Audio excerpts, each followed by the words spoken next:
हरिओम. अष्टावक्र गीता योगदास श्री जय गणेश जोशी यांचे प्रवचन. अध्याय 19. आत्मस्वरूपावस्था. श्लोक क्रमांक 1. जनक उवाच.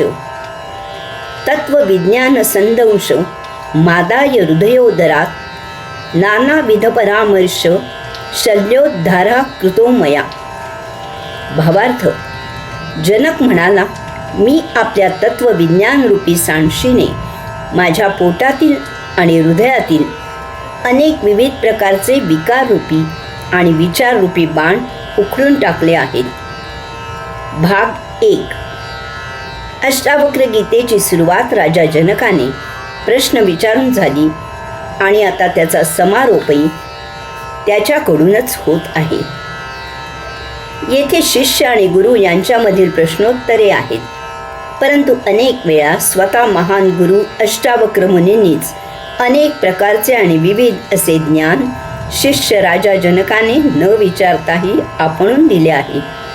तसेच राजा जनकाची परीक्षा घेण्यासाठी या महान गुरूंनी शिष्य राजा जनकाला प्रश्न विचारले आहेत. त्याची उत्तरे राजा जनकाने दिल्यावर त्या अनुषंगाने राजा जनकाला आत्मानुभूती प्राप्त झाल्याची खात्री करून घेतली आहे.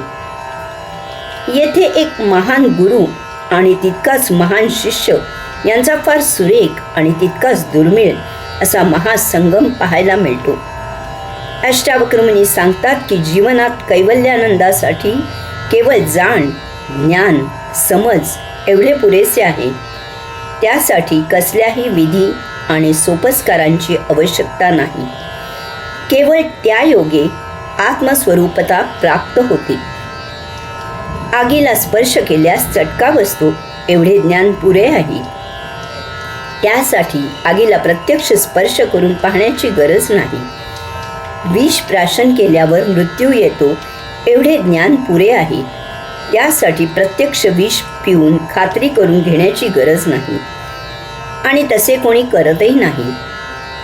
या ज्ञानाचा उपयोग करून अनेक जण जाळून घेऊन किंवा विष पिऊन आत्महत्या करतात. तेथे शंका न घेता केवळ या ज्ञानाने आत्महत्येचा उद्देश साध्य करतात. येथे राजा जनकाने आपल्या महान गुरूंचा विश्वास सार्थ करून दाखवला आहे. गुरु इतका शिष्यही तितकाच जिद्दीचा आहे, तुलामुलाचा आहे. गुरूंनी उपदेश केला काय आणि तत्क्षणी शिष्याला त्याची प्रचिती येते काय, सर्वच अद्भुत असे आहे हे. यामुळे अनेक जणांना हे असे प्रत्यक्ष घडले की नाही याची शंका आहे. त्यांच्या मते हेही एक रूपक आहे.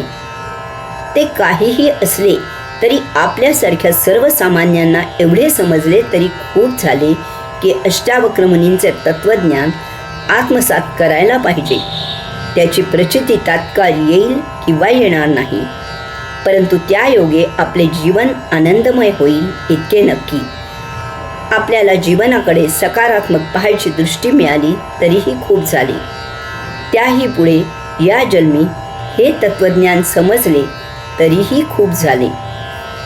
या जन्मी आपल्या ज्ञानतृष्णेच्या झोळीत काही भर झाली हेही खूप आहे. आचरणाचे जेव्हा होईल तेव्हा होईल. त्या योगे ऐतिहासिक किंवा काल्पनिक जसे असेल तसे राजा जनक आणि अष्टावक्र मुनी यांचा सत्संग झाला हेही खूप झाले.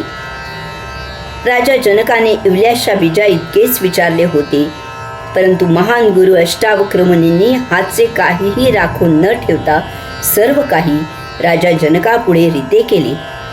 इतकेच नव्हे तर त्या बीजाला योग्य खत, हवा, पाणी मिळेल याची काळजी घेतली. त्यामुळेच त्या इवल्याशा बीजाला तत्काळ अंकुर फुटून त्यामधून महावृक्ष उभा राहिला. धन्य तो गुरु आणि धन्य तो शिष्य. त्यामुळेच तुम्हा आम्हाला त्या ज्ञानवृक्षाची ज्ञान सावली आणि ज्ञानफळे चाखायला मिळत आहेत. निरपेक्ष, निरीच्छ, अनासक्त मनाने कर्म केले की हे असे होते.